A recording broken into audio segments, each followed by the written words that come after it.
Family and fellow soldiers, I'm the Professor, and this is the Moment of Truth. Yeah, I guess it was about time for the third act of this sordid little tale.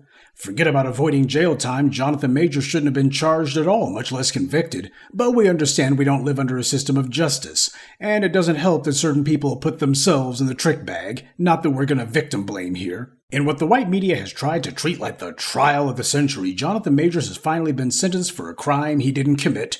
The judge said that he has to complete a 52-week in-person batterers intervention program in Los Angeles, even though this alleged crime took place in New York. And to boot, even the prosecution had to admit that he is, at least on paper, a first-time offender now, and that he shouldn't get jail time. What he should have gotten was probation and been done with it. But we all know this is about lynching black people by proxy, and white power never gets tired of that one. It's a guilty pleasure for them that never gets old. It's just like with Jussie Smollett. He went from being a D-list nobody to apparently being the most famous black man in America because, well, reasons.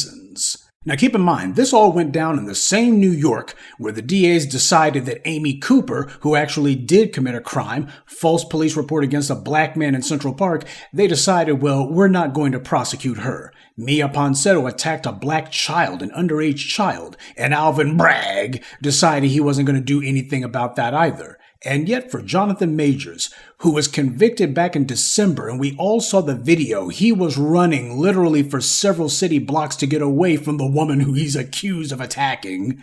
He ran from her block after block after block after block. Now tell me something, at what point does she become the aggressor? Because she pursued him for block after block after block after block, and then she claimed, well, she was terrified of him, she was scared of him, she was scared of what he might do to her. Yeah, that's why she chased him halfway across the city on foot. She was so eager to pursue Jonathan Majors, she ran into traffic, nearly gets herself hit by an SUV. She almost gets killed because she is so single-mindedly determined that she's going to pursue this man. Because she was scared of him. It's ridiculous, but everyone knows you can easily weaponize whiteness, so if you accuse a black person of anything, it doesn't matter if you're the one who committed the crime. The system's not set up to punish violations of the law. It's set up to facilitate the mass incarceration of black people, which is exactly what happened. And the white media's been on vigil waiting for the sentence to be handed down. The New York Times, which never cares about black celebrities most of the time, was putting out stories in February, months after the conviction. Why? Trying to bias and sway an already heavily prejudiced judge, claiming Jonathan Majors has abused women before.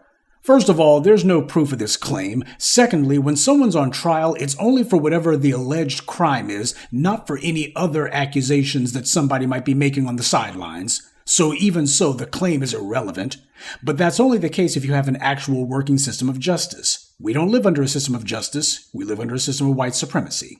The white media puts their thumbs on the scale as usual, and they're hoping to lay the groundwork for any civil suits that the accuser's bringing, and we all know that train's never late. She's already filed one federal lawsuit against Majors, claiming assault, battery, defamation, and inflicting emotional distress, claiming he subjected her to escalating incidents of physical and verbal abuse. She's throwing everything against the wall to see if anything will stick. What she's doing is she's weaponizing white privilege, and of course it works. So she's trying to hit the lawsuit lottery here. This is the old courtroom two-step. Make an accusation, count on a racist injustice system to make convicting the black man a mere formality, and then after the predictable conviction, sue him in civil court and claim that the criminal conviction is evidence of civil liability. Every lawyer knows this trick, by the way. Sure, they do sue regardless, but as they see it, getting a quickie criminal conviction greases the skids to raid some innocent man's pockets next. Now, Majors also bears responsibility for this in that, as I said in a prior video, he didn't control who he let in his circle, and that falls on him. Jonathan Majors, for his part, has upgraded his circle of gal pals at least. Megan Good is not exactly perfect company, but if nothing else, she doesn't have a track record of making accusations against black men or chasing them through the streets of Manhattan. But there's something else I want to know. Whatever happened to all those angry white guys who were making such a big deal about the Johnny Depp defamation trial? These guys were absolutely foaming at the mouth to see Amber Heard take an L. Well, in this case, you have an instance where Jonathan Majors has video evidence proving he was unquestionably innocent, and yet he didn't become a cause celeb for the angry white commentariat. They're always complaining that women can ruin a man's life with a single false accusation. They point to white guys on college campuses, white guys in corporate America, white guys in government, white guys in society, white guys in Hollywood. Gee, I wonder why they weren't pointing out this black man in Hollywood. I'm sure it'll come to me later. You men's rights activists, dead-enders who lurk around here, you want to know why I have no respect for you? This is the reason why. The so-called men's rights activists were and are nothing more than a clumsy front for the same old white supremacist garbage. But a lot of you fell for it. Jonathan Majors had far more evidence of his innocence than Johnny Depp ever did. But Johnny Depp was never even so much as charged. So was Majors railroaded because he's a man? Or because he's black? Now, when you get enough moral honesty and intellectual courage to answer that question truthfully, you'll perhaps understand why the men's rights crap is no more relevant to black men than feminism is to black women. They're both two types of the same fraud. If Jonathan Majors had been white, there would never have been charges. And even if a prosecutor was daring enough to attempt it, the case would have been thrown out by the judge. But even if by some miracle the judge allowed it to go to trial, a jury would have acquitted him. But he's black, so he gets treated as just another high-profile Negro to attack. His fame doesn't matter. The fact that people can see the incident in question, and there's no doubt she's the aggressor, she's the one who attacked him. He was running for his life, and she chased him block after block after block. Doesn't matter. Now, in any other case, the white right would have mobilized and the prosecutor would have been lambasted from Fox News to all these other white right-wing toilets, and they would be demanding that the prosecutor be raked over the coals by the State Bar Disciplinary Committee. They'd be passing laws saying we need to do something about all of this prosecutorial misconduct and prosecutorial overreach. They'd be going ham like they did about Mike Nifong, if Jonathan Majors was anything other than black. But these lunatics and escapees from the insane asylum you see out here are only concerned if the person in question is one of them, because that's their actual focus. Jonathan Majors is still young, but while other actors like Stephen Collins can molest little girls and still be allowed to work in Hollywood anyway, while people like Tom Sizemore and others can have credible accusations of domestic violence against them, and not only do they not get ostracized, it's not even held against them, it's never even an issue, it's not allowed to be, he doesn't get that kind of deferential treatment. Johnny Depp never stopped working at any point in his career. Sure, he didn't get a Pirates of the Caribbean movie, but he got a number of other movie roles. Majors has had his entire career destroyed. He deserves to sue for defamation, but he won't because he's scared of what the white media will say if this black man fights back against the accusation from a blonde-haired, blue-eyed woman. Roman Polanski raped and sodomized a child, and he's been accused of doing the same to other underage girls, and yet he's never stopped working.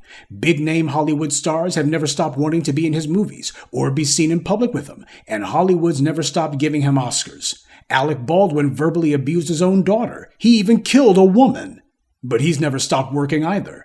Mel Gibson was involved in a domestic violence incident, and he never stopped working either. You had Hollywood celebrities fighting to get him work.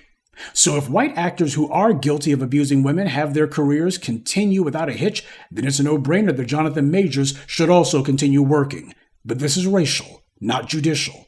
All that can be said is that black people's problem, and black men's in specific, is their race, not their class. Your fame won't make these racists respect you. It won't make them forget the fact that you're black. And while some people have pushed the idea that getting with a non-black woman will be easier, that's only the case unless she decides to weaponize her race against yours.